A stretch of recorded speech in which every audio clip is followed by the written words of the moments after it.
Just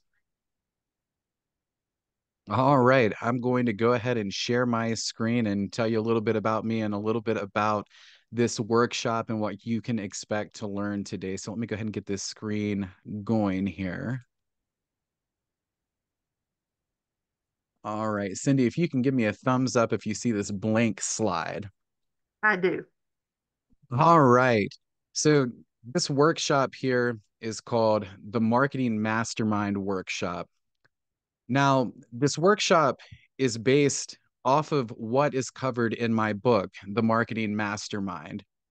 It was designed because after years of working with small business owners from multiple different industries, I've come to understand that the knowledge gap that really is separating successful businesses, small, medium, or large, from failing businesses is largely the ability to think like their consumers. A little bit about me. I'm an author, a marketing consultant, and web designer. I specialize in aiding small businesses understand their target market and to boost their monthly revenue. My expertise supports businesses at any growth stage. I offer services like website development, lead generation, social media, and Google Ads, SEO, which is search engine optimization, and enhancing brand visibility. My strategy centers on in-depth analysis, strategic planning, and implementing data-driven actions to achieve client objectives, excuse me. So some of the topics we're going to be covering today is a brief overview of marketing, the power of storytelling, successful businesses are media companies. That's kind of an exciting one. Consumer psychology, marketing segmentation, and reframing, which is perspective shifting. We're not going to be covering how to run advertisements, set them up, or set their ad creatives. We're not really covering website development today. The whole premise behind this workshop is based around the top things that business owners are lacking. Some business owners run ads. Some business owners do some of these active things that we talk about in marketing that can gain and garner them new customers. The issue is, I feel like we're missing the abstraction that it takes to understand what the consumer buying process is, what it looks like, and what psychological principles really make a customer decide to purchase from a certain company. I think it's important to have this foundational knowledge before actively running ads, before actively marketing your business, because it's the foundation that the rest of the house stands on. Without it, there's cracks in the walls, I guess, as a horrible metaphor. But understanding your target market, understanding the psychology of what makes them do things is what really drives successful marketing campaigns. And it's at the forefront of those campaigns that make them successful.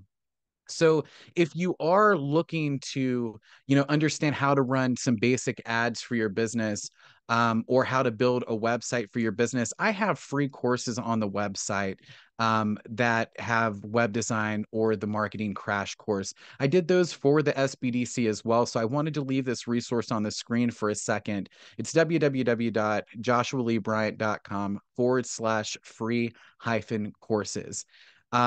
They're beneficial, especially if you run the marketing crash course after the workshop we are going to go over today. The last bit of information I want to say before we dive right into the material is if you have any questions or you want to, talk a little bit, feel free after we get done going over this course material, over this workshop material, and we'll have plenty of time to take your questions. And even if you want to talk about how we could apply some of the concepts that we talk about today directly to your business, we'll go over that too. So let's dive right in. I want to start with the two biggest myths that I normally hear about marketing. I hear it normally whether I'm doing a free consultation with a prospective customer, and they're thinking about, hiring me as a consultant, or they're thinking about running ads and they don't think that they need to. The two biggest myths that I come across is A, marketing's only for large businesses. Small business owners often think that marketing is too costly or only effective for big companies. But in reality, marketing is crucial for businesses of all sizes. Small businesses can benefit significantly from targeted, cost effective marketing strategies just as much as bigger companies. Gone are the days of, well, traditional marketing campaigns like newspaper, print advertisements, TV they're still relevant, just like radio ads, but we have a new set of tools thanks to the technological advancements that give us the ability to spend $5 or $10 a day if we don't have a large budget on ads. So small businesses can get in on the race of advertisement and marketing. And you guys, as small business owners, can reap the benefits. Um, the other myth is if you build it, they'll come.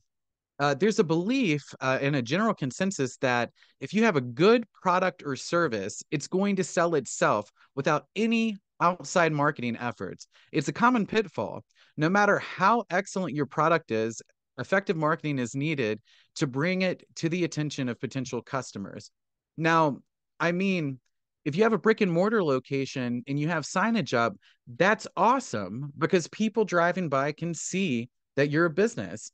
But the issue is you could bring in a lot more traffic to your business and more customers if you ran a marketing campaign or an advertisement campaign that they could see and get to know your products on. Without running ads and without running marketing campaigns, you're limited to whoever can physically drive by your business or see your website organically. So these are the two biggest myths that I hear a lot. And I just thought it would be helpful to share those myths. A brief overview of marketing. Marketing is a broad field focused on promoting and selling products or services, including market research and advertising. It encompasses identifying a customer's needs, finding a way to create value for that customer, fill that need for the customer, and foster strong customer relationships. Effective marketing strategies aim to understand and meet customer demands, enhance brand awareness, and drive sales. So the point is not to spend advertisement dollars or marketing dollars and not see a return on them. An effective marketing campaign is something that you can quantify the result of the dollars that you spend, figure out what a conversion rate is, which is the conversion, the rate of people buying your product from the people that see it, and driving the cost for the conversion down to where you're able to antiquate how much money it spends to convert to a customer. People can drive that conversion rate for, they're going to receive $3 for every $1 spent, and it gives them the ability to scale up effectively their advertisement campaigns. And that's the premise of what you focus on with marketing. Some brief examples of what marketing looks like. Social media marketing is utilizing platforms like Facebook, Instagram, LinkedIn, and Twitter to engage with audiences. This can include creating and sharing content like posts, videos, and stories, as well as engaging with followers through comments and messages, and running ads on those platforms. Content marketing is a little different. It's developing and sharing valuable content such as blogs, articles, white papers, and videos to attract and engage a specific target audience. The goal is to establish expertise, enhance brand awareness, and keep your business at the top of the consumer's mind. Email marketing is sending newsletters, promotional offers, and personalized messages to a list of subscribers. It's effective for nurturing your leads, announcing new products or services, and keeping customers informed about the company. Oftentimes businesses will utilize email marketing in conjunction with what we call lead magnets. Lead magnets, something that you can promote on your website or run an advertisement on, giving a prospective customer 10% off or 15% off of a future purchase, or, maybe giving them access to a free download. So you can get them on your email marketing list, because your email marketing list can, in an automated way, send emails over to them, once a week, twice a month, once a month, 3 times a week. Trying to show them, your new products or products that might be relevant to what they might purchase. It increases your conversion rate, and lowers the cost per conversion because you have access to that list in your email marketing as software for the lifetime of your email marketing software. So you're able to retarget infinitely to the people that signed up to those email marketing lists without spending any advertisement dollars. So, email marketing is really helpful. SMS marketing is kind of in that same boat as email marketing. Search engine optimization, which is SEO, is optimizing website content to rank higher in search engine result pages for specific keywords. This increases the visibility of your website and drives organic traffic. Search engine optimization is oftentimes one of the most overlooked aspects of having a business website. You can have a website that looks great, it functions good, it's responsive both on desktop and mobile. But if your metadata in your SEO for that website is not optimized, a lot of the visitors and organic traffic that are coming to your website from search engine results, they might not even be on your website for what your website is offering, if that makes sense. And so search engine optimization is very important. A couple other examples of marketing is pay-per-click advertising. And this is the bread and butter of marketing campaigns. You can run ads on platforms like Google Ads, Bing Ads. Advertisers pay a fee each time their ad is clicked. It's a way to buy visits to your site rather than attempting to earn those visits organically. Now, some people have hesitation for Google search advertisement because they're like, well, if I already have 100 or 200 people a week coming to my site organically, what's the point of paying for Google search ads? Well, you get to choose with Google search ads, what keywords people are searching when your advertisement shows up, right? And as an example for me, one of the offers I have for small business owners is web development. So I run a Google search ad on the keywords, custom websites for small businesses, because sometimes that's what my customers search. And I know that a customer in their buying journey that's thinking about getting a website built for them, they are in the push the button to purchase phase if they are on Google searching custom websites for small businesses or custom website designers for small businesses. So I know that in the customer journey, that's what they're actively searching when they're considering right there in that moment to purchase something. So Google search ads are very vital to companies and small businesses because you're able to capture that customer intent right when they're looking for those products. It's the same. You got to think anytime you want anything, probably the first thing you're going to do is Google it. If your tire blows out, you're going to look at new tires near me, or if you're thinking about getting a new pool installed in your backyard, you're going to Google search, pool construction companies or pool designers near me. So, the benefit to those pay-per-click advertisements is you would be able to target not only geographically and what radius around you you're going to run the ads, but what keywords specifically you're going to run those ads on. Another type of marketing is influencer marketing, and the majority of us are aware of what influencer marketing is. It's where you can partner up with influential people that have a lot of followers on social media and pay them to repost or share a post of yours. Now, influencer marketing is not something that I really focus a lot on unless we're talking about brand awareness campaigns, because it's harder to quantify the results of those campaigns. But I did want to include it because it is an aspect of marketing. The last two is direct mail marketing. I wanted to include this because a lot of small business owners that work with the SBDC really focus on the local market. And direct mail is a great way to capture that local business to consumer market. And it's just basically sending physical marketing materials such as postcard, brochures, or catalogs directly to potential customers at their homes or offices. Vistaprint offers a very good solution that's cost effective for this. And directly, the United States Postal Service does as well. They call it every door direct mail.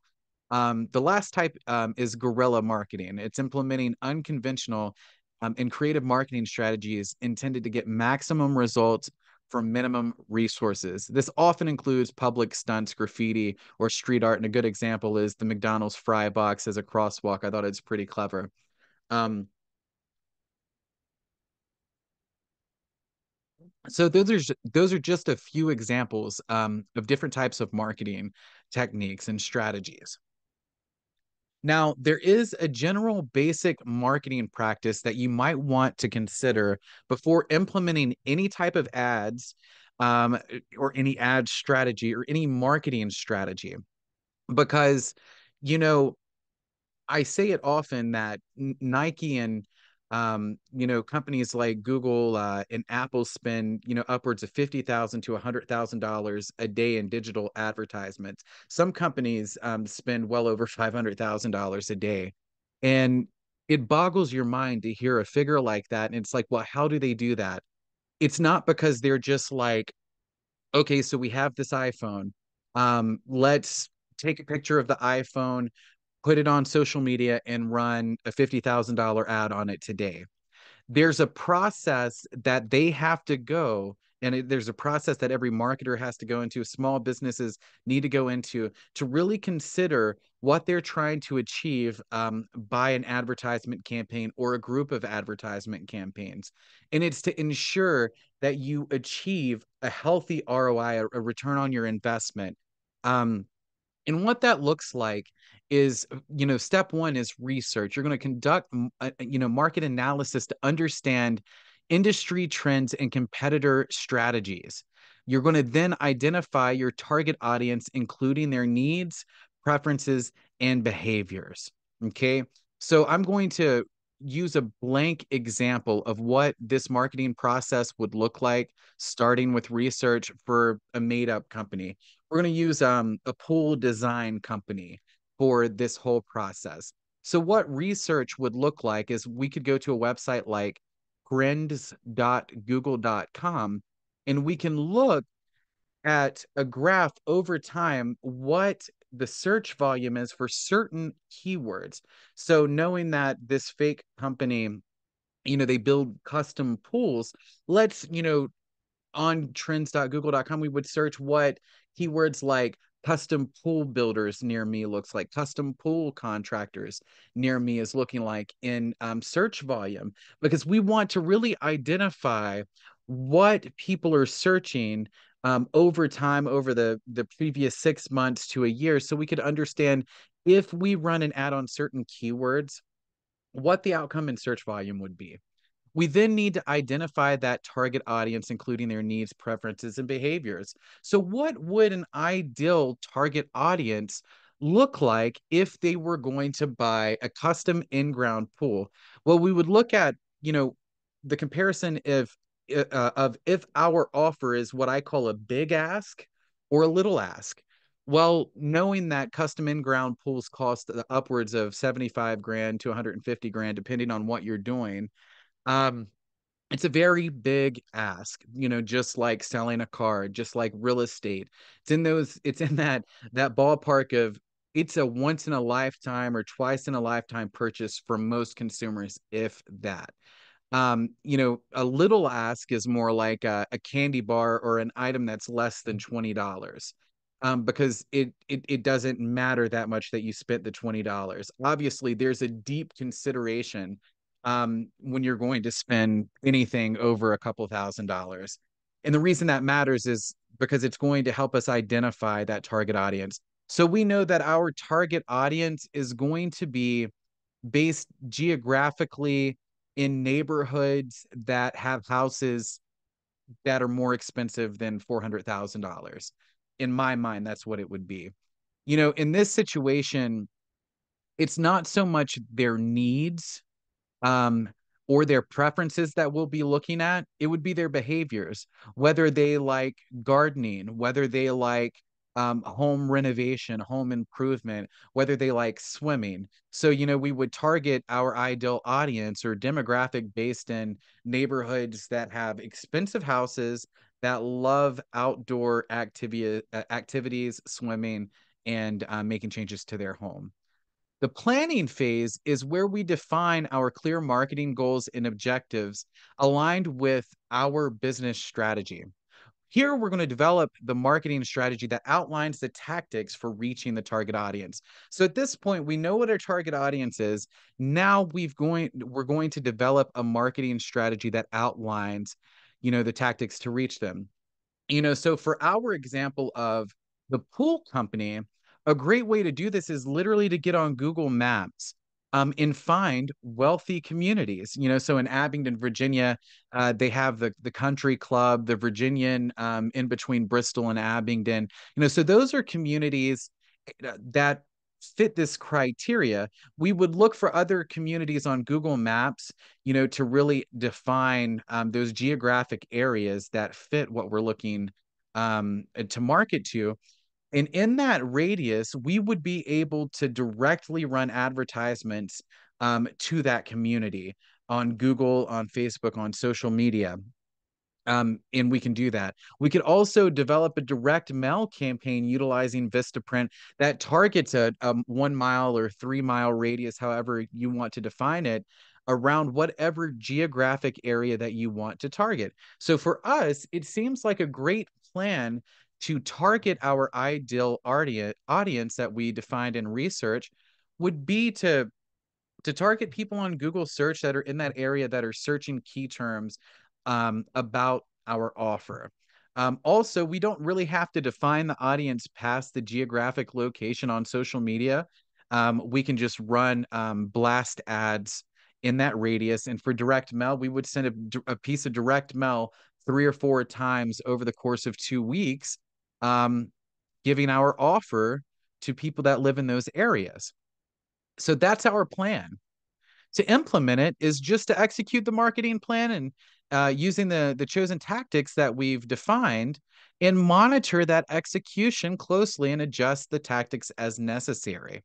So the implementation phase is just that. We're going to implement our plan. Then we're going to measure. We're able to embed trackable links into QR codes or in our website that'll track where those visitors came from, that give us the ability to know, oh, this person that submitted for a consultation, or this person that submitted for a free pool estimate, they came from the direct mail, or this person came from an advertisement on Google, or this person came from an advertisement on social media. So we are able to measure where our traffic's coming from, which helps us to define what a conversion rate is, which is the first time we've said it off of this slide.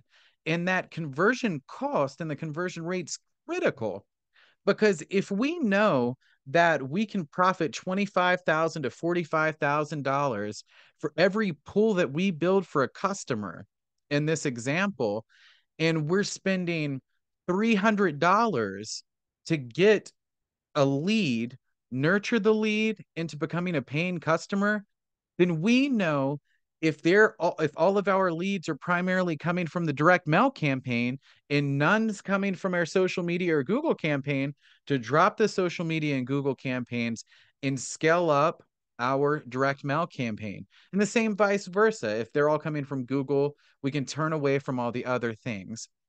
But also, it's helpful to understand for businesses that have smaller offers. So say if you're selling a $20 item, but your profit margin on the $20 items, maybe $12, and your conversion cost is costing $15, then you know that you need to change some of your settings and your targeting back in your plan phase. You'll go back to your plan phase to try to lower that conversion cost so you can run advertisements with a profit. And it's critical because that's what gives you the ability to scale up your ad cost. And that's the point. The point is to get to a position where you can spend $50,000 a day in advertisements, right? Because at that point, if you're scaling up to that, then you're making 100 grand a day back. And that's the point of this that I'm trying to get across in abstraction. The conversion rate's everything. The conversion cost is everything. The last stage in the basic marketing process is to optimize. And this is more so after your whole campaign's finished, because during your campaign, you're making small, minor adjustments. But after your campaign's running, you're going to analyze that data to identify your successful elements and areas that you could have did better on. And you're going to continuously test and refine the tactics to improve your return on investment and achieve better results in the future.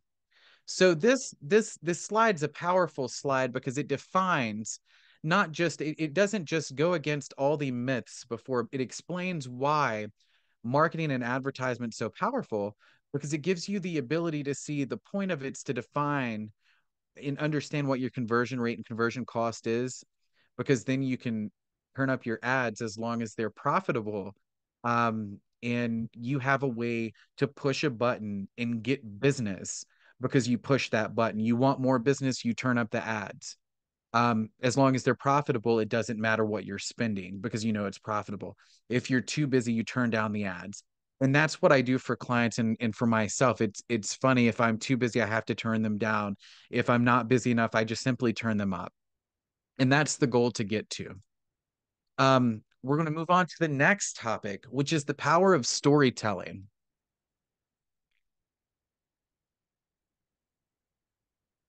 The power of storytelling is important in business because it builds emotional connection. It allows small businesses to create an emotional connection with their audience. By sharing authentic stories about your brand, its origins, challenges, and successes, businesses can humanize their brand, making it more relatable and more memorable to customers. This emotional engagement often translates into increased customer loyalty and brand advocacy. And that's the thing. The goal is to make your business seem less like a business to consumers and more like another person. We tend to do more business with companies that we feel like we could be connected to. It differentiates you from the majority of competitors. In a crowded market, which every market's super saturated right now, storytelling can be a powerful tool for small businesses to stand out.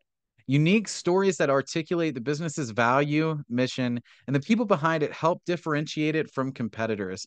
It not only attracts attention, but helps establish a distinct brand identity, making your business more recognizable and appealing to potential customers. I'm going to go over some real life examples of companies that are using storytelling. Airbnb had a We Accept campaign. They launched the We Accept campaign in 2017 because there was growing concerns about discrimination on their platform. The campaign featured stories of real Airbnb users from different backgrounds, emphasizing diversity and acceptance. We saw TV ads, if you're watching Netflix, Hulu, or YouTube, of people from different ethnic backgrounds, different cultural backgrounds, that were talking about how they enjoyed their Airbnb experience. And that's what we're talking about here. The impact of this campaign, it humanized the brand and reinforced its commitment to inclusivity. It resonated with a broad audience. It not only helped in addressing the discrimination issue, but also strengthened Airbnb's image as a community-driven platform, leading to increased user engagement and a positive public perception. Before the campaign, my mental image of Airbnb was just it's an app. I can push a button and book something. But this campaign gave me the mentality to think, oh, it impacts real people from every ethnicity, every cultural background. So you can, in my mind, it humanized Airbnb as a company to me as a person. Another real life example is Dove. They had the Real Beauty campaign, and they've been running this campaign ever since they launched it in 2004 because it was so successful. Dove's Real Beauty campaign, initiated in 2004, focused on challenging the stereotypical standards of beauty.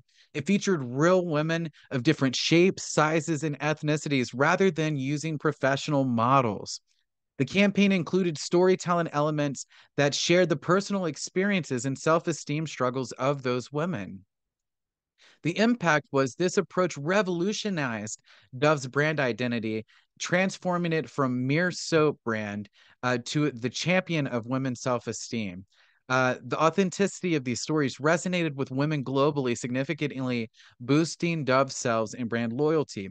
The campaign also sparked important conversations about beauty standards in the media and advertising industries. And to this day, because of this campaign from Dove, it has become a standard for a lot of other companies to at least include one or two ad creatives that utilize real people as opposed to only models. Um, it changed the industry for a lot of beauty companies, for a lot of cosmetic companies. And that's something significant that can be said for Dove. So that's another really great real life example. How you can apply storytelling for you and for your business, because that's the point. We figured out the examples of how it's worked for other people, but how could this apply to your business? You can share authentic stories. Highlight your unique journey of your business, include the challenges, the triumphs, and milestones. Authentic stories about the founders, the inspiration behind the business, and the impact of the community. Resonate deeply with customers, fostering trust and loyalty. An example that you see of this is anytime you walk into a Domino's pizza restaurant. If you next time you do, if you haven't yet, look around you on the walls and you'll see there's a story about how Domino's was founded and where the very first Domino's store was. I think it was in the 50s or something like that up north. Um, that's an example of sharing Domino's sharing their authentic story and utilizing storytelling for their brand. You can do the same thing in your company and with your business on social media or in your company physically. Connect with customer experiences. Craft stories that mirror your customers' experiences or aspirations. Feature customer testimonials, success stories, or case studies that not only showcases the value of your products or services, but also creates relatable content that potential customers can see themselves in. So you can utilize testimonials from your customers in print advertisement in your store, in your direct mail campaigns, on your social media profiles, on your website. And that speaks to something we'll talk about in the future of this workshop in a little bit called social proof, which is another psychological principle. It's powerful to have those testimonials. Try to utilize videos if you can go that far, as opposed to just text and pictures. Integrate the storytelling across channels, which is what we're kind of talking about already. Constantly weave storytelling into all marketing channels, from your website and social media platforms to email newsletters and in-store experiences, which is what we talked about with Domino's. This creates a cohesive brand narrative that effectively communicates your brand values and engages customers across multiple touch points. That's important. We're going to move to the next topic. And this one is going to be met with resistance if I can foretell the future. It's a powerful topic that is the most overlooked topic of every client I've ever taken on, which is why it's on this workshop. Successful businesses are media companies. What I mean by this, and what I mean by saying this, is if you want your business to be successful in 2023 or 2024, your business, while you may be a restaurant, while you may be a car dealership, while you may be a spa, your actual business venture needs to come secondary to the fact you're working your social media platforms and your digital platforms. Why is that? Because social media is the forefront.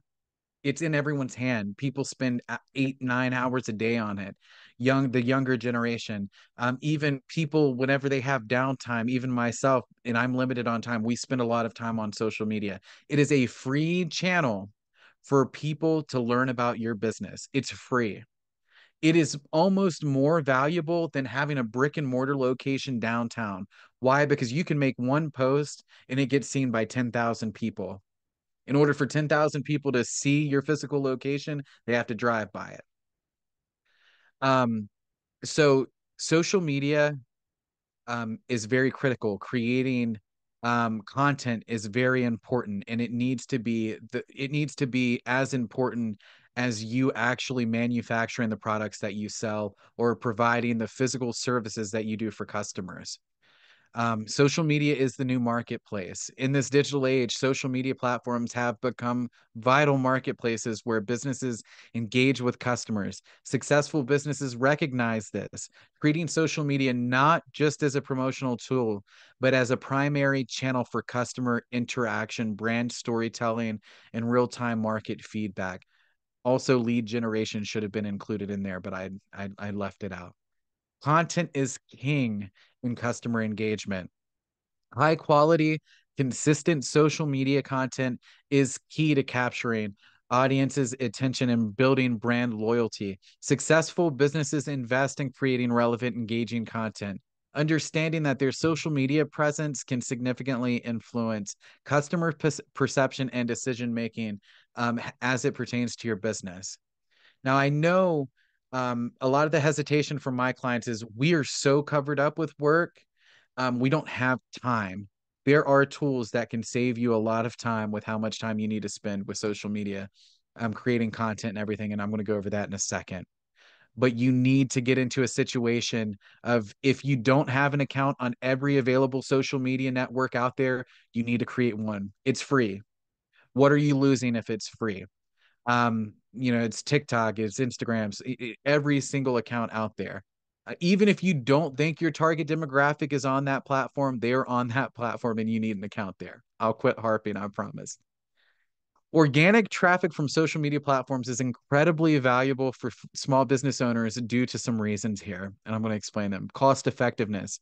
Organic traffic means free traffic derived from non-paid sources is financially advantageous for small businesses operating with limited marketing budgets, which is almost every small business owner I've ever met. Unlike paid advertising, organic reach is achieved through engaging content, community interaction, and brand advocacy, which do not directly incur costs. So it's free traffic. Building trust and credibility. When users find and engage with a business through organic social media interactions, it often feels more authentic and less intrusive than paid advertisements do. The natural discovery and sharing of content can enhance trust and credibility for the brand. Increased reach and visibility. High quality, engaging content on social media platforms has the potential to be shared widely, increasing the business's reach and visibility.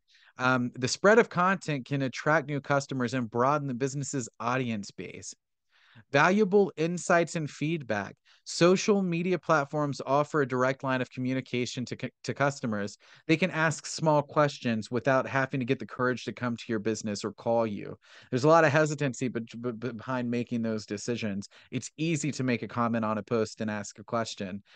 So it could help you get feedback, and it could also help you nurture consumers to buying products that you offer without if you would have never had that opportunity before in the first place. There's 4 simple steps to free marketing on social media. One, you need to understand your audience. And it's kind of like the same principle with doing the research step before running a paid marketing campaign. Before creating content, you need to understand who your ideal audience is, not the people that follow you just because they follow you, but who your ideal audience is. We call it your custom avatar for your business. If you could paint one fake person that doesn't exist on this planet, but you're making them up as you think of them, who is the ideal customer that is qualified to buy your product or service, and who would happily buy your product and services? What does that look like? So that's what understanding who your audience is. What do they like? And what social media platforms do they use the most? This will guide the type of content you create, whether it's more visual, whether it's more informative or entertaining, with a sprinkle of promotional stuff for your business. Leverage both photos and videos. Visual content is highly engaging on social media. Small business owners need to focus on creating high quality photos and videos that showcase their products, services, or behind the scenes of their business. The visuals don't have to be professionally made because authenticity oftentimes resonates more with audiences. That's what we found in market research with TikTok. The irony is TikTok has came out, 10 years or so after YouTube's been a thing. Every video from successful YouTubers is made professionally. It looks like there is a team of professional videographers producing and editing in post production these videos. TikTok, we saw a different trend. We saw the famous TikTokers are utilizing their iPhone cameras with minimal editing and post processing, and they're getting the most followers and the most interactions and the most sales. And it's because we're in an age that people are shifting away from what looks nice on social media because anyone can Photoshop a photo to look nice, but people want authenticity. And I think that this is kind of opening that door for all small business owners. We all have phones, we all can shoot a quick video behind the scenes or for a product. But I think it is important to use both photos and videos. Three, create a content calendar. Plan your content in advance. A content calendar helps in organizing what to post and when to post it. It includes a mix of product features, customer testimonials, educational content, and engaging stories. So when you're planning your social media content, and this is the one thing that a lot of small business owners get wrong, is every post they make is about their business or their product or their offer. That's it. It's always, if they post 7 days a week, it's 7 posts a week about buy my product. That is not how to grow your social media following, and it's not how you're going to be that successful on social media. You need a healthy mix. What that mix looks like for your business, I can't define, just in a broad spectrum because I'd have to talk to you individually. But it looks different for every business, and I'm going to give you an example of what it looks for to my business, so you can maybe apply that to your business in the next slide, or in one of the next slides. For use social media scheduling software, there are tools like Loomly, Buffer, or Later that can be invaluable for saving time. And you can pre-schedule your posts months in advance, weeks in advance, days in advance, and it will automatically post to your social media accounts for you. You don't have to do anything. You spend however much time you spent building it up on there, and pre-scheduling it, and you don't even have to think about it if you don't want to. And if you use the software like that, it combines three, or step three and step four together. Social media content examples. This is an example of what I post throughout the week. Okay.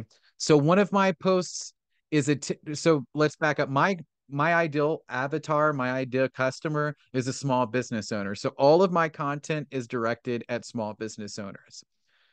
So one thing I post a week is just a fact about small businesses. This fact is only about 50% of small businesses survive 5 years or more. It's true. And only about one third survive 10 years or more. That's absolutely true as well. Another post is just helpful information. Organic growth online is about trust and value. Boost your organic search rankings and credibility, with content that benefits your customers. So we have a post that's a small business fact, and we have just a helpful tip down here. They're different creatives. One is an image, one is just text. I have a self-promoting post here. I offer all kinds of business services, business marketing, business websites, lead generation, and brand awareness. And then I have another text only post. Partnerships can propel your small business into new markets. It's another helpful tip, right? And then I have an educational type image, how affiliate marketing works. It's a way to get people to think about, can you implement an affiliate marketing program in your own business, right? And then I have another helpful text tip down here. And then I have one video a week that goes out. And the topic of this video was, if you want to fail in business, neglect your customer experience. And it's a minute long, me front face on clip talking about how you can ensure your business will fail if you neglect what your customers say about your business. So this is how, an average week looks like, with my personal social media content. How this looks like for you would be different, of course, but the same kind of model. I have one self-promoting post that goes out a week. The rest of my posts are literally genuinely for free helping anybody that looks at those posts, because I believe that that's important in my ethical and moral consideration for my mission as a business owner, is to help people. So this next slide is a helpful tool. I want to mention they have a free plan. It's called Canva. I use Canva not just for my let me go back. I used Canva for all these three images right here. I built these three images in Canva. I not only utilize it for my own social media content, but oftentimes I use it professionally for customers as well. Like I'm building two direct mail campaigns for one of my customers here. And I've built their direct mail campaigns out of it. I've built their some of their advertisement creatives for a Black Friday sale one of them had. Um, Canva is an invaluable tool because if you don't know how to edit pictures in Photoshop or Lightroom, if you don't know how to use Premiere Pro or other video software to edit videos, you can utilize Canva for images and videos both. Check it out. You'll forever be happy you did. Try their free version. Once again, it's free. There's nothing wrong with free. This is a screenshot of what January looks like for my social media content. I utilize Loomly.com as my auto content posting scheduling app for social media. A, it's affordable. B, there's no limit to how far in the future you can schedule your content. Going back to what I said about social media doesn't have to take a lot of time. I know it's hard to believe, but I thought to myself a few weeks ago, I said, look, if I can clear my schedule for 3 days, 3 8-hour days, 24 hours of one week to schedule social media content, how far in the future would that take my social media content? I spent 24 hours of my life creating graphics and social media posts and videos, and I pre-scheduled daily content for every day through March, the end of March of 2024. I do not have to think about social media until the end of March of 2024. And I might set aside 40 hours in March to pre-schedule up through the rest of the year. So yes, I spent a lot of time for 3 days working on social media content, but I don't have to think about it for 4 months. And you can see here, you're able to give custom um, labels to what posts are going out. So you see here, I've got quotes, business quotes going out once a day. I've got a podcast clip going once a week, business tips, self promotion here, and business facts. And you can see what social media accounts they're going out to. Almost everything's going out to Facebook, Twitter, Instagram, LinkedIn. The videos are going to Facebook, Twitter, Instagram, LinkedIn, YouTube, and TikTok.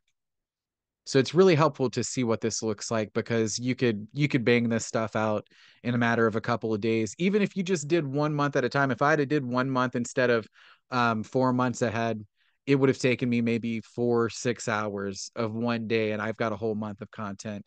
And it automatically publishes it for me. I don't have to log into any social media account to publish it. We're going to move on to the next topic here. This topic is going to be consumer psychology. And this is a very important topic. It's a lot of abstract thinking, but it helps us make the correct decisions for the advertisement and marketing campaigns that we run. Consumer psychology. Psychology plays a pivotal role in influencing a customer's buying decisions, intertwining with various aspects of consumer behavior. At its core, purchasing decisions are often driven by emotional responses rather than purely logical considerations. Factors like social proof, where buyers are influenced by others' actions or opinions, can significantly sway purchasing choices. The concept of scarcity, suggesting limited availability of a product, creates a sense of urgency and exclusivity, often prompting quicker buying decisions. Additionally, the principle of reciprocity, where customers feel obligated or obliged to return a favor, such as giving them a free sample or helpful information, can lead to increased loyalty in purchases of your brand. Color and branding also tap into a subconscious association with emotions, shaping perceptions and preferences about a brand. Also, perceived authority or trustworthiness of a brand can impact a customer's ability to decide whether to purchase from you. Um, Customers are more likely to purchase from brands they deem credible. Understanding these psychological triggers enables businesses to craft strategies that resonate more deeply with their target audience, thereby influencing buyer behavior. We're going to cover the three main ones on these preceding slides: social proof, scarcity, and reciprocity, and how other real life companies have utilized these psychological principles for their benefit. And I feel like, marketing is half psychology as opposed to just running ads or creating offers for consumers. I'm gonna grab a drink real quick.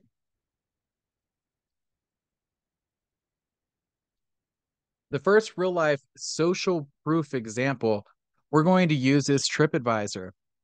How TripAdvisor uses social proof. TripAdvisor capitalizes on social proof by aggregating millions of reviews and ratings from travelers around the world. Users share their experiences, their photos, and tips about hotels, restaurants, and tourist attractions.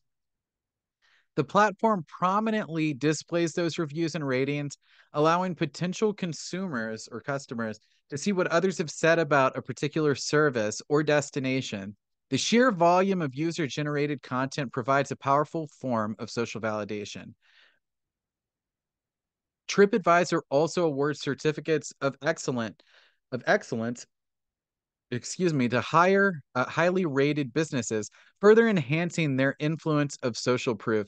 These awards are often showcased by businesses on their websites and at physical locations, reinforcing that trust and credibility signaled by high ratings. And you can think about it if you ever went to a hotel or oftentimes a small business restaurant. You see a TripAdvisor sign in their window. Try to pay attention the next time you go.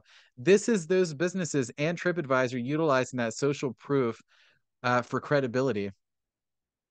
How social proof has impacted TripAdvisor. The strategy of leveraging user reviews as social proof has been immensely successful. It's not only attracting more users to the site, but also significantly influences travel decisions.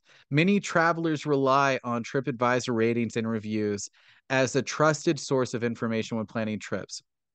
Businesses listed on TripAdvisor also benefit from positive reviews as they often experience increased bookings and foot traffic due to the enhanced visibility and perceived credibility. The success of TripAdvisor underscores the power of social proof in marketing by showcasing real opinions and experiences from a large community. The platform has established itself as a go-to resource for travelers worldwide, greatly impacting consumer choices in the travel industry. And I want to say one thing about social proof as well. Before I make any purchase, maybe it's just me because I'm the person I am. Before I make any purchase of any brand, any product, I always look at the customer reviews. Your customers look at your reviews before they make a purchase with your business as well.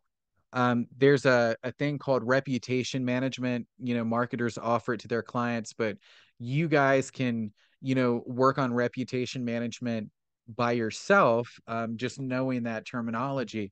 Google it, look it up, figure out how to implement it in your business. It will greatly impact it'll greatly impact how customers perceive your business based on what others have said about your business. A real life example of scarcity, how Starbucks uses scarcity. Do you guys know how Starbucks uses scarcity? I figured somebody has already said pumpkin spice latte, and you'd be right if you did. Starbucks introduces the pumpkin spice latte as a seasonal item only, available only during the fall, despite being one of the most popular items that Starbucks sells. Starbucks deliberately limits the availability of the pumpkin spice latte to that specific time of the year. This limited time availability creates a sense of urgency and exclusivity among customers. The scarcity of the pumpkin spice latte prompts customers to visit Starbucks more frequently during the fall season to ensure they don't miss out on their favorite seasonal drink. Starbucks amplifies the effect with additional marketing campaigns that highlight the limited availability of the drink. They often use social media countdowns, email marketing, and in store signage to remind customers that the pumpkin spice latte is only available for a short time. The impact of scarcity on Starbucks has turned the pumpkin spice latte group into like a cult like following. Customers eagerly anticipate its return each year, and its arrival Is heralds Yeah, probably I might stop in. widespread social media buzz and free publicity. Um, this approach not only drives increased sales of the pumpkin spice latte during its availability, but also enhances overall store traffic and sales of other items. The seasonal scarcity of the lattes helps Starbucks create a yearly event that excites customers, strengthens brand loyalty, and consistently boosts their autumn sales. Now, I want to talk for a second because, Starbucks doesn't just do this with the pumpkin spice latte. They do it every single season with different drinks. Crumble cookies have a different menu weekly, monthly, seasonally. You think about it with Taco Bell. They started doing it seasonally with different items. And more notably, locally, is Pals. Pals does it with certain offers, the Barbie dog. Um, and when Pals does it, you really notably notice locally because they buy billboards all over the Tri-Cities, promoting their unique value proposition for that seasonal item. A real life example of reciprocity is Lush handmade cosmetics. How Lush uses reciprocity is a frequent practice, a strategy of offering free samples to customers, both in store and with online orders. The samples often include a variety of products from new launches to established favorites. The strategy here is twofold. Firstly, it allows customers to try products they might not otherwise purchase. And secondly, it also creates a sense of goodwill and reciprocity. Customers receiving something of value for free often psychologically are inclined to return the favor, which in this case could be through a purchase. Additionally, Lush employees are trained to offer personalized experiences in the store, often including free demonstrations and product trials. This individualized attention further enhances the feeling of receiving a special service or gift, strengthening the desire to reciprocate that giving, that offering. The impact of reciprocity on Lush. The strategy has been highly effective for Lush. Customers often feel a personal connection to the brand and appreciate the opportunity to try products risk-free. This experience increases the likelihood of them making a purchase, either of the sample products or other items. Free sample also serves as a tool for customer retention. By continually offering new experiences and products to try, Lush keeps its customer base engaged and interested in returning.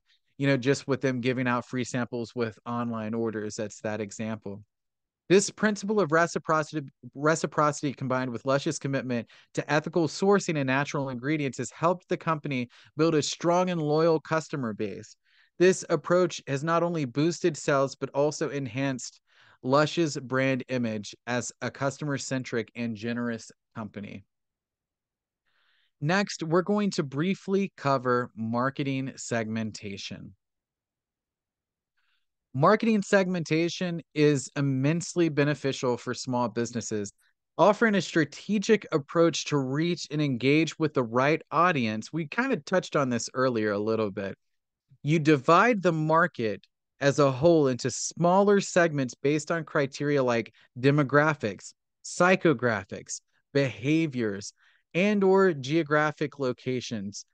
You can tailor your marketing efforts more precisely to reach people that are actually interested in your type of product.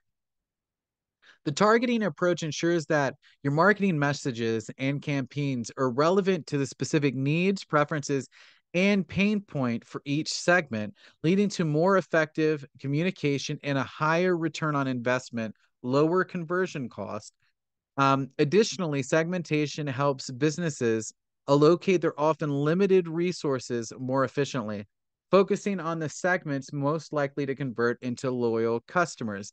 It also allows for more personalized customers' experiences. What this kind of means is if we didn't segment our marketing objectives, whether it be by keyword searches or behavioral types of segments, we may accidentally run ads to people that are not qualified for our product. If we go back to our example earlier of being a backyard in-ground pool construction company, what if we were accidentally running advertisements unbeknownst to us to people that live in apartments? What if our budget was $500 a day? We ran those ads for 10 days. We blew $10,000 in ads and served ads to people that are not qualified to buy our products. The same principle applies to, running an advertisement as a steakhouse or a meat company to vegans or vegetarians. You would blow 100% of your marketing budget because you're running ads to people that don't care about your product or they're not qualified to purchase your product. So marketing segmentation is basically running and identifying who is qualified to purchase your product so we can run ads to them. We're going to go over a couple of big hitter types of segmentation. Demographic segmentation is one. We'll give an example use case. A boutique clothing store targets its marketing campaigns based on age, gender, and income levels. For instance, they could create a specific promotion for a high-income professional women aged 30 to 45 for their premium line.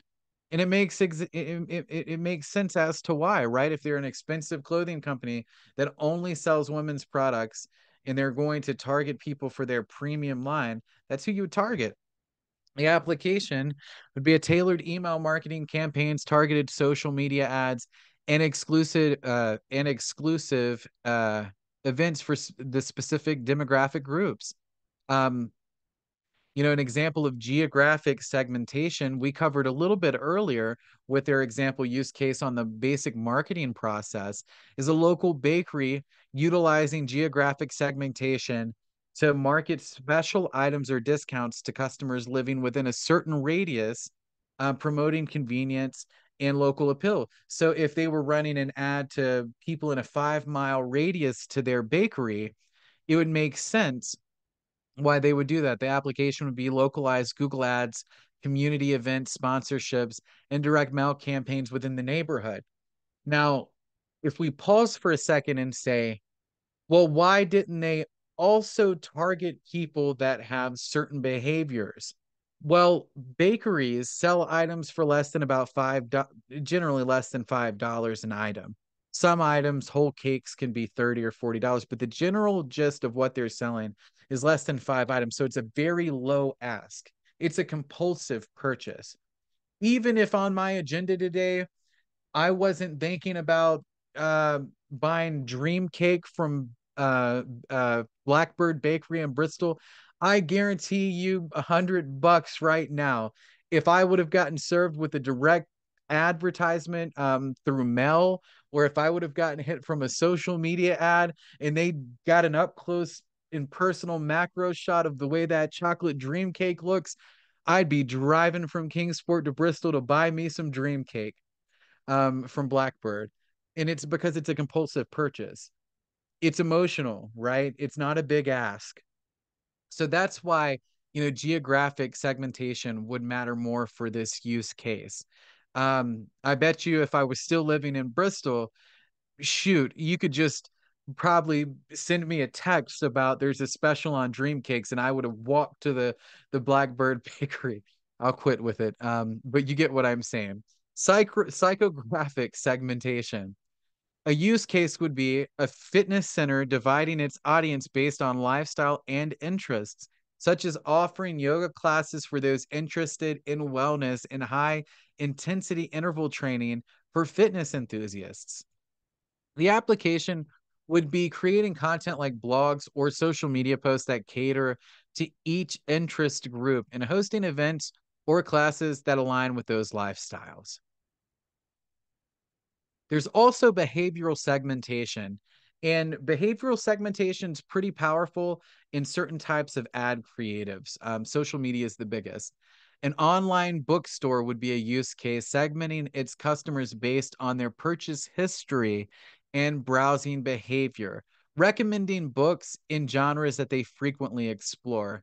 An application would be personalized, email recommendations, retargeting ads, based on their browsing history and offering loyalty programs to frequent buyers.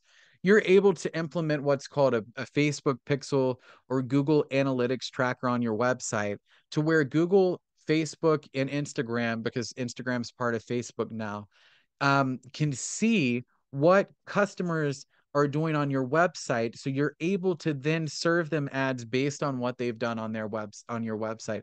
This is that type of segmentation when it's talking about retargeting.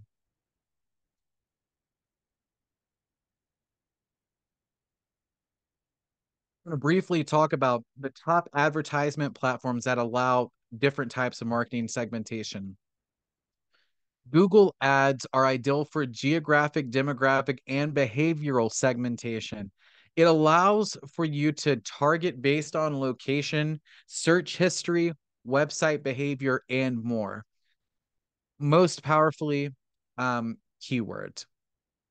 Facebook ads and Instagram ads kind of fit in the same ballpark because they offer the same types of targeting, demographic, psychographic, and behavioral segmentation. Um, they do offer more detailed targeting options, including interests, behaviors, life events, and more. Instagram offers the same type of targeting, but there's a younger audience that is typically on Instagram as opposed to Facebook. Twitter ads offer the same as Facebook and Instagram, but there's a different type of audience on Twitter, and targeting's a little different. You can base it on interest, followers, and specific keywords. So it's kind of like Google in that respect. YouTube ads is great for demographic, geographic, and behavioral segmentation. What's cool about YouTube ads is you can target based on viewing history, their location, and more. You can also target based on who they follow. So depending on what your offer is and what kind of products you offer, you can target the followers of a specific person. Twitter does that as well. TikTok ads is effective for demographic and psychographic segmentation only. They're more limited with their uh, types of targeting because they're a newer company. Um, you can effectively target younger audiences, though. And it's the number one social media platform right now. So TikTok is not something to be slept on if you have an offer that appeals to TikTok ads.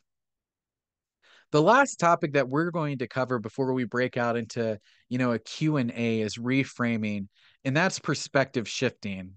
And it kind of ties up the rest of this entire workshop. And it's kind of that premise I started out with, consumer behavior and what makes a consumer do something. You need to learn to think like your ideal customer. To truly resonate with your audience, it's essential to step in the shoes of your customer.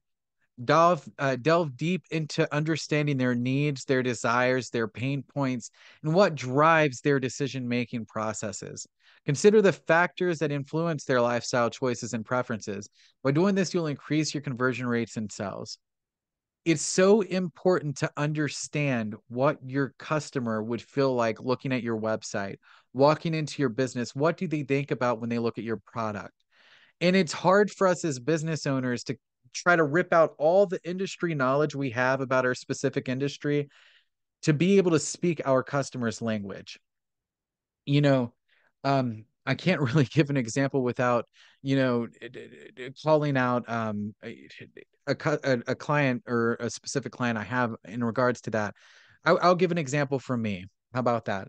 So I know a lot about marketing and web design, and I know why it's important. I know why you need to use JavaScript for animations. I know why SSL certificates are important for security. I know why it's more important to have your own dedicated server for your website as opposed to an integrated server that you're sharing with other websites. But if I listed any of those features on my sales page of my website and ran ads to it, I would have zero conversions because I would be talking over my customer's head. My customers don't know about that. They don't care about that. They care about having a website affordable that looks good, that never goes down. That's what they care about. So oftentimes we have to dumb down, and I don't mean that in a bad way. We have to dumb down what we know about our industry publicly to share on social, to share on our website. So when a prospective customer gets on there, it's in their language. What would your customer think about your business? Once you've embraced the mindset of your ideal customer, the next step is to critically evaluate how they would perceive your business. Consider every aspect of your business, from your branding and communication to your product quality and customer service. It's not just about, the features that your product offers or the solution that your service provides a problem for. It's all of it. It's branding, it's the quality and your customer service. Does your brand image appeal to their taste and values? And are your marketing messages hitting the right chords of people that are considering your product? Um, that's why the ingredients list on Snickers bars are so small, and that's why the company message in marketing campaigns isn't about what goes in the bar of Snickers. It's about the crunch and the nougat separating and the caramel separating when you break that Snickers bar and pull it apart.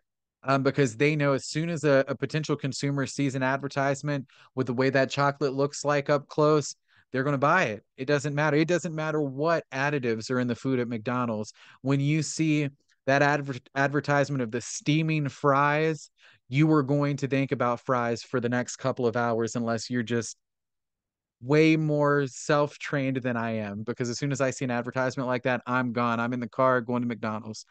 So it's like they don't talk about the process. You notice that they don't talk about how it's made.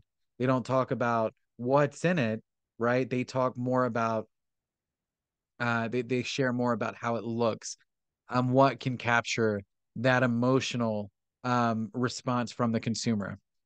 Now, just as we have a marketing process that we need to apply to setting up a marketing campaign, there is a psychological process that every customer goes through before they decide to purchase something. These five stages happen for every consumer, for you, for me, for every consumer of our companies. There's a stage of problem and need recognition. There's a stage of information search. There's a stage of an evaluation of alternatives. There's a stage of active purchase decision. And then there's a post purchase behavior stage. We're going to dive deep into these stages right now. Stage one is the need recognition, the problem awareness stage. Stage one is when the customer becomes aware of a specific need or problem that they have. It can be triggered by internal stimuli such as hunger or desire, or external stimuli, whether they see an advertisement, whether they see an advertisement, their friend tells them about a company, or a life event can happen. I'm driving down the road and my tire busts. I need a new tire immediately, right?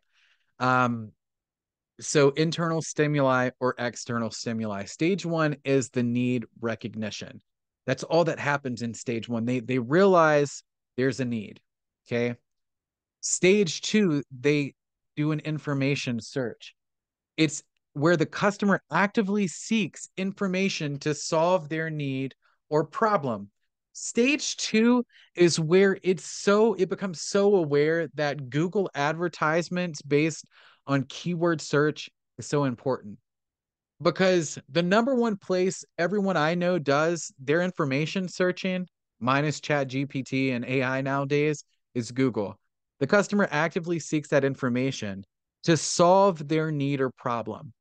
The search can include personal sources, family, friends, commercial sources, advertisements, salespeople, public sources, media, internet, and experiential sources handling, using the product, testing the product. But mainly it's Google, you would think, right? It's mainly Google. And depending on what kind of a product you offer, would depend on where you want to fit in here, right? Or where you want to place your advertisements or considerations for advertisements. Stage 3 is an evaluation of alternatives. This is where having solid social proof is important for your business. Information search is where ads are important, and the principle of scarcity is important. Reciprocity is important here too. But during the evaluation of alternatives is where social proof's important. This is stage 3, where the customer compares different products or services that could potentially satisfy their need. Factors considered might include price, quality, features, convenience, and brand reputation. Stage 4 is the purchase decision. This is the decision. I mean, this is the stage where the customer actively decides, I'm going to purchase this product. This decision can be influenced by the attitudes of others, and or unexpected situational factors, such as a special offer. This is oftentimes why you see some e-commerce websites have the limited time offer things on the sales page of the product you're looking at. This is also the area where sometimes they have those banners that pop up that say Jim, Bob, Joe just purchased 5 minutes ago from Louisiana, or Jill just purchased this product 10 minutes ago from. This is why you see those kinds of things, the special offer. Stage 5 is overlooked a lot of times by businesses because this is after the purchase has happened already. This is post purchase behavior. But stage 5 is super important because it could affect the future purchasing decisions for customers that have not already purchased your product. And it could also affect whether this customer that's already purchased your product decides to purchase your product again or a different product from you. The customer evaluates their satisfaction with the purchase.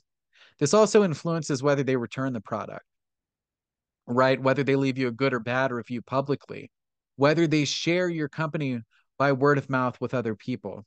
Positive experiences lead to repeat purchases and customer loyalty, while negative experiences could result in returns or complaints. So the customer buying journey is important to recognize because it gives you the ability to understand where you should place certain aspects of your marketing funnel. I know we don't cover a marketing funnel in this. That's more in the marketing crash course that's on my website for free. But it's important to understand where you can fit certain things in by the customer's buying journey and why certain aspects of what I've covered in this workshop is important to include in your business. Now that we're nearing the end of this workshop and we're about to get into a quick Q&A, if there's any questions, I'm going to leave you guys with a quote from Alex Hermosi. You can get good enough at almost anything in 20 hours of focused effort. But the problem is most people spend years of delaying the first hour. A lot of clients that I take on, they could have spent 40 hours and probably solved the problem that they have that they're hiring me to solve for them. But they're afraid to get started trying to create that solution for their problem or learn how to do it, or achieve it. Um, don't be afraid to learn things. Don't be afraid to Google, whatever question you have. That's where you can find 99% of your information. I remember in high school, a lot of our teachers said, don't trust Google. You won't be able to believe what's on there. But it's completely different. As long as you're educated in knowing what's a factual source versus a source you shouldn't be able to trust or that has a biased opinion for their own incentives, Google will be your best friend. I do appreciate your time today. and letting me share this workshop with you guys. And I hope that you found value out of it.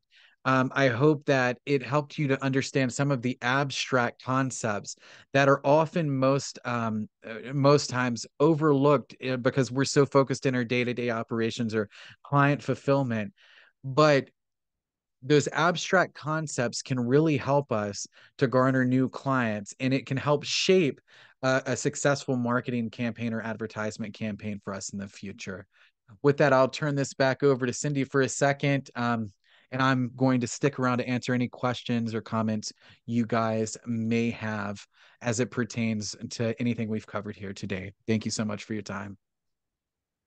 Thank you, Josh. That was wonderful. I think it really frames for everyone that you really need to understand a little bit more about the customer and what you want to achieve before you decide how you're going to market. I often, with startup businesses, hear from a lot of entrepreneurs that once it's known that they're in business, they are immediately getting called upon by radio stations and third party salespeople who are offering some sort of marketing. And the question that I get a lot is, what do you think of that? And so I always try to tell them to, consider several things. Consider, what your cash outlay is going to be for that type of marketing. It seems, one big question is always radio. That seems to be the type of advertising that new startups get hit with pretty quickly. And that's pretty pricey. I'm sure it's different in different markets. But I always encourage them to think about, does your customer actually listen to the radio station that wants you to advertise with them? I'm not saying that that is a bad option, but it's really important to understand the demographics of your customer. And if you've worked with the SBDCs during startup, you know that customer discovery is one really big thing that we ask you to think about, and we help you research to understand what your customer looks like, where are they coming from, why are they buying from you.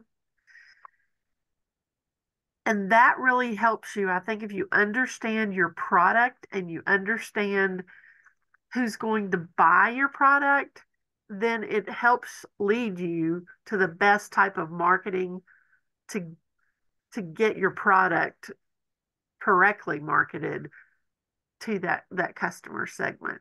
I'm going to post Yes. the SurveyMonkey link. Again, I know a couple of you all were joining after we talked about this, but there is just a quick SurveyMonkey link. It's got a quick 10 questions.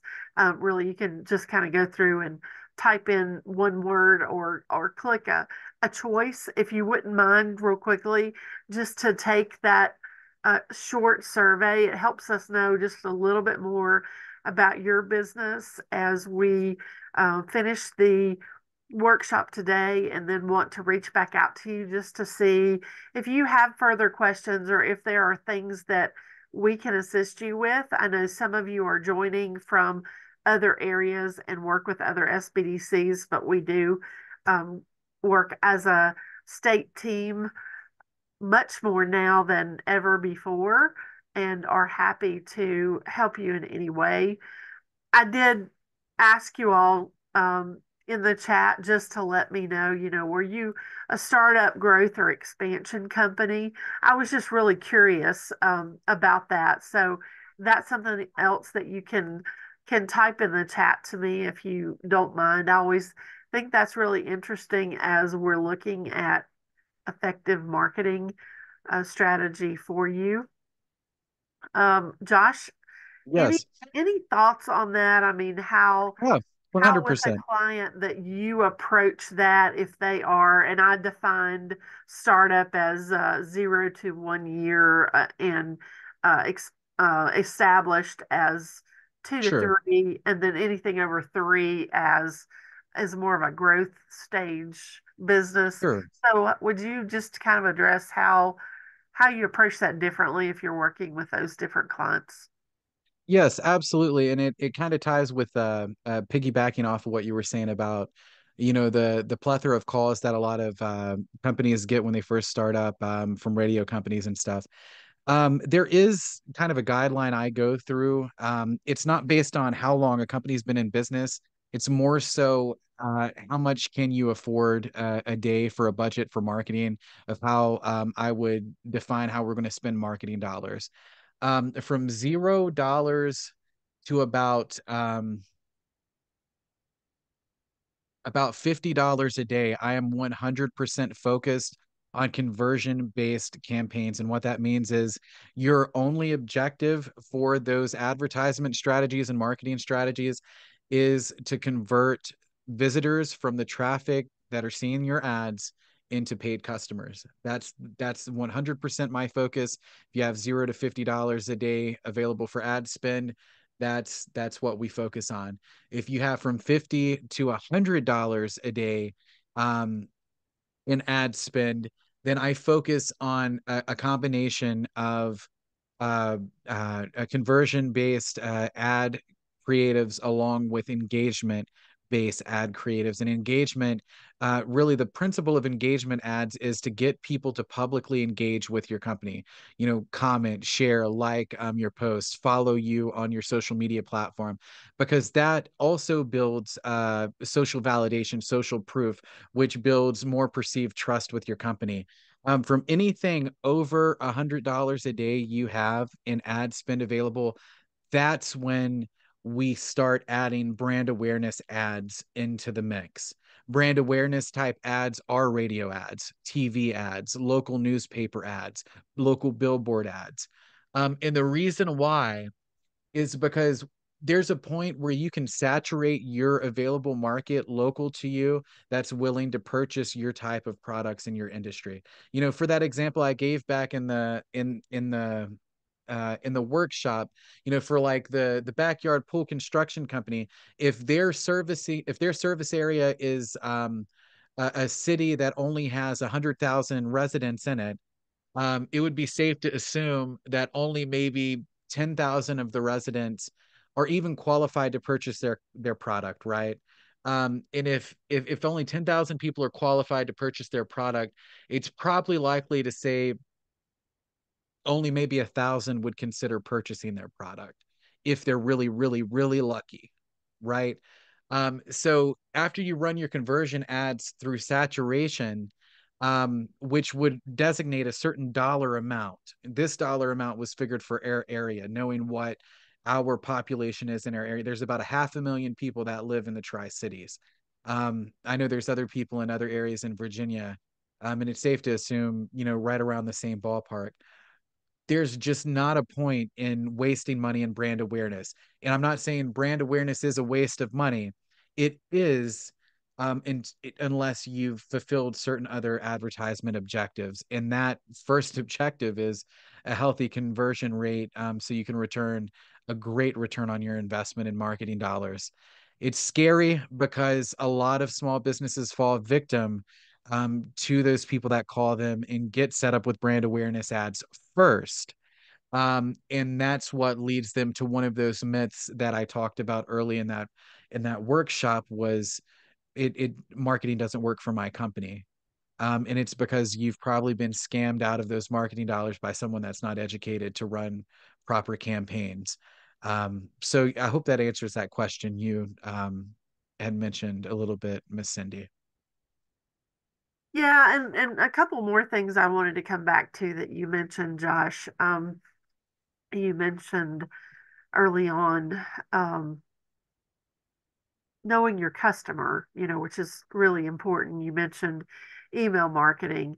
And I just wanted to come back and say that I hope that all of you are capturing that contact information. Hopefully, you have a POS system. If you don't have a POS system, hopefully you're capturing that at least in a guest book where you are gathering their email address and their um, phone number of how to contact them, because that is really key to make sure that you have a way to keep in contact with them.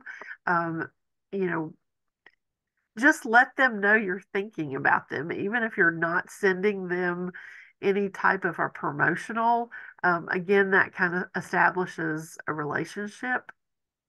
I think that that's really important to be able to do that. The other thing is make sure, as Josh said, that you understand um, how customers are converting to you. So when they first are walking in your business, make sure you're finding out how they heard about you, because that's really important as you continue to develop that marketing strategy and figure out where you want to spend those marketing dollars. So those things are really key and are very simple to do. And I just want to open it up and say, does anybody else, you're welcome to unmute if you have a question. We're happy to reach out to you all and see if there are other things that you have specific questions about that we can address for you. But I just want to ask if anyone else has a question today before we end. Hi, I had a question. My name is Cynthia also.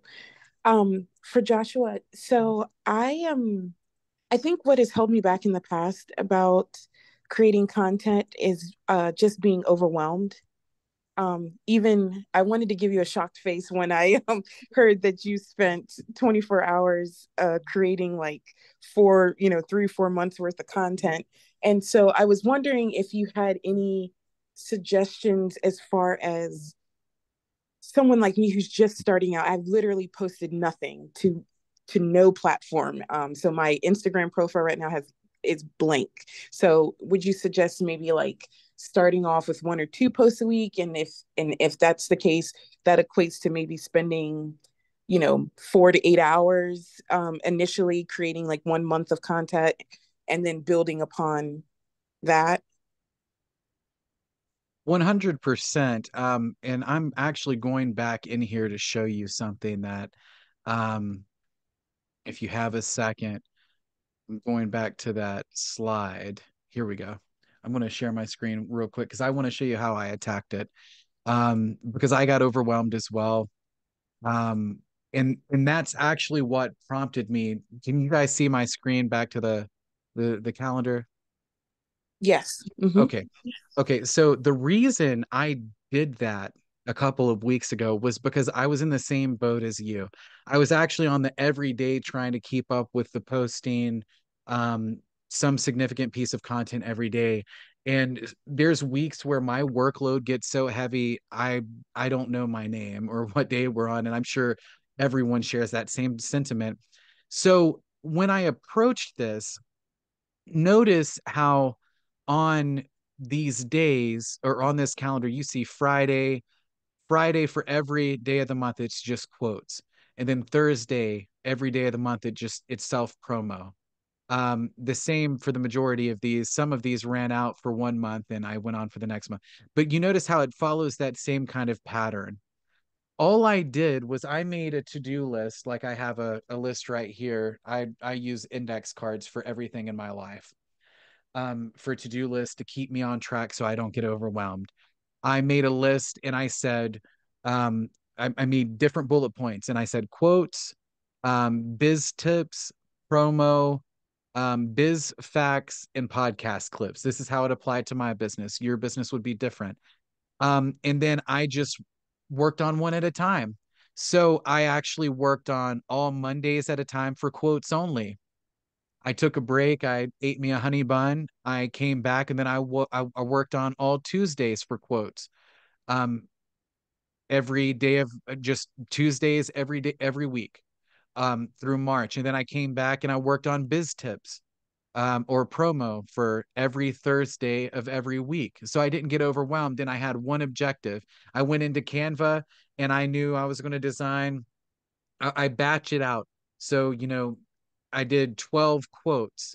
I did 12 biz tip pictures. Then I did 12 promo pictures. So you can see that mentality when you just set it down into a basic function, you kind of lose the overwhelming stuff, and it's more on autonomy. It's kind of the same principle why in factories or in restaurants they train the younger people and the new recruits, instead of how to run the whole restaurant at once, maybe your first day you just learn how to cook fries and chicken nuggets, and you pour them over and then you box them up, or you learn how to just cook the patties, or you in a factory setting you learn just how to apply a label on one part, and that's what you do all day. I try to utilize that mentality for any complicated thing that could overwhelm me. So maybe trying that, maybe try doing that. Maybe just getting you a piece of paper out and writing a to-do list of different topics that you can make, or different types of content you can make. And then batch out that content and run down the line. Does that help at all? It does. What I heard was assembly line it, and I that's right up my alley. 100%. Yes, And Okay. ma'am. Cynthia, you're a startup, correct? You're not in business yet. So I think I had it as established because right now I'm operating just on word of mouth. And that's been helpful, but you want to scale up always. So that's why I'm thinking like social media will help me with scaling up. But whenever I've gone to try to do it, I'm just like, oh my gosh, what do I pick? Where do I go? What days should I have? And the idea, the concept of scheduling, and having software that does that didn't even dawn on me until this training, this workshop. So I've gotten some great takeaways. I just, like Joshua said, I've just got to attack it with, maybe focusing on that one day of the same content and move forward that way. And But I you'll do get 4 months out because I would rather invest the time now to do that, 8 hours, 48 hours, whatever I need, so that I don't have to think about it all year long. Yeah. and And that's, go ahead. I'm so sorry. you'll get to where Josh is at. If you want to be that organized and have a product like he's using, you can do that. Um, but often I tell people, start with an Excel spreadsheet and have, um, look at 1 week or choose, 2 days per week that you can start with, because in the beginning it is overwhelming. You're trying to run a business and you're trying to do a lot of different things, and have Instagram as a line item, have Facebook, have your website, and then think about what are the top 3 things that you really want to tell customers about your business. One thing could be something about your product, and if you think about your product, it could be that you want to show them what your product looks like. Another thing could be you want to offer some facts about that product, why they would buy that product. But another one of those top 3 things may be, you know, why it is that they want to come and shop with you personally. And I think that's where, as Josh mentioned, having those videos. Um, I have a client in Southwest Virginia who, when she started her business, absolutely was terrified of talking to people. And so we worked and worked until we were able to video her and start adding that to her Facebook feeds. And now she does one of those once a week. And it's basically just, on a Thursday, she's going to get on. She's going to talk to everybody about what's been happening with she and her business, in the last week. And it may be that she talks just about, her personal life. It could be that she's showing a new product that comes in. But I think people really like to know you. I think people shop with small businesses because of relationships. So I always encourage everyone to get on there and just share, why you're passionate about your business and why you want people to come in and shop with you. And so think about those things that you want people to know about you and your business. Um, and let that lead you with that content. And if I may, another kind of unsung side effect, because every action we perform has a side effect. One thing that I didn't mention is the power of, if your social media, if you really get it after a while, everything is a learning process. We're always afraid of new things. That'll never change for the rest of our lives until we try that new thing and find out it's not going to hurt us. It's actually a protective feature we have in our DNA that's protected us for thousands of years from predators. But it holds us back in business. Once you overcome that fear or the feeling of being overwhelmed with social media, and you learn how to really grow an audience, side effect of growing that audience is obtaining extra income that didn't happen as a result of your business. It happened as a result of your content. Um, and what I mean by that is, we were talking about influencer marketing and how we could utilize that to give ourselves a position, if we had advertisement dollars to spend towards it, if our marketing strategy called for it. Um, Imagine your business gets 10, 15,000 followers on social media accounts. Across all of them, you have an organic audience of over 100,000 followers. People will pay you to simply share a message about their product as well. And sometimes you'd be surprised at how much money that would bring in. Before I got into marketing and before I got into web design, I sold instrumentals to musicians. And I thought that when I was making my money every month doing that, that was the most money I was going to make. And I was scaling up my advertisements. And I mean, we're talking 5, 10 years ago. And I was like, man, this is great. And then the side effect was I grew such a following. I was getting 300,000 organic views across all of my content a month. I'd had a couple of companies reach out to me for brand paid sponsorships. And we're talking $5,000, $6,000 a pop just for a couple posts. And I was like, oh, that's more than the monthly reoccurring revenue my instrumentals are bringing in. And then my business model flipped. It was like, no, it was no longer how many instrumentals could I pump out. It was, well, how many small businesses could I reach out to offer advertisement space that fits my demographic? Because of course, that 5 grand a pop is worth way more than the $20 a beat I was selling, right?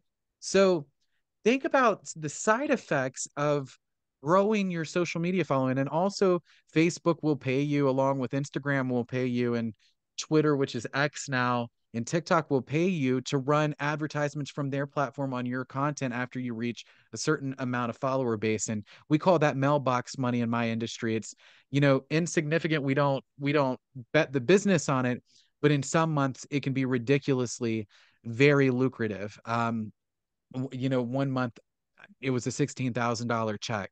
I saw 4,000 the month after that, and I don't see money like that off of Facebook ads or anything like that. But that was a $16,000 check just off of monetizing a couple of viral posts that I made on Facebook.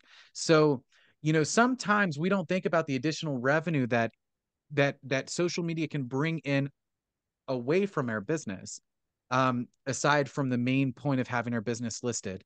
But it can be a wonderful side effect that could increase your net profit. Thank you both. This has been very helpful. Very, very helpful. No problem. Any other questions?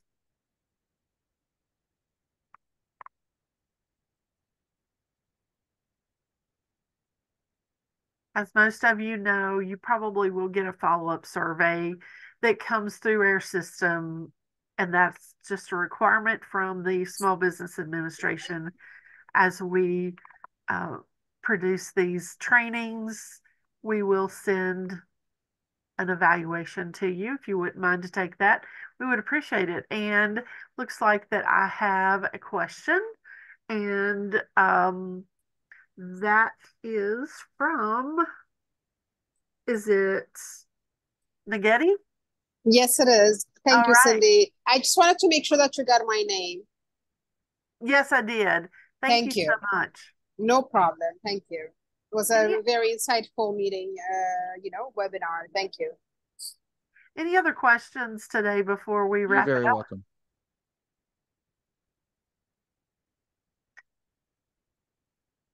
Okay, well, I just want to say thank you again to Josh. It's been wonderful, and I will be reaching out to everyone. So if you've got questions, and you just want to run something by us, we're happy to address that, and look forward to hearing back from everyone. Just keep us on the radar, because we will be having some other marketing workshops coming up in the new year. And if our office can be of assistance to you, please let us know. Wish everyone a very Merry Christmas and a Happy New Year. Wish you guys a wonderful Christmas and a Happy New Year. Thank you so much for your time. Looking forward to the free courses. Absolutely. You don't have to provide anything to sign up for those or nothing. You just go to the website, click the course, and you can click play. I don't capture information for that just because I wanted it available for anyone. But you guys have a very Merry Christmas. You too. Thank you. Thank you.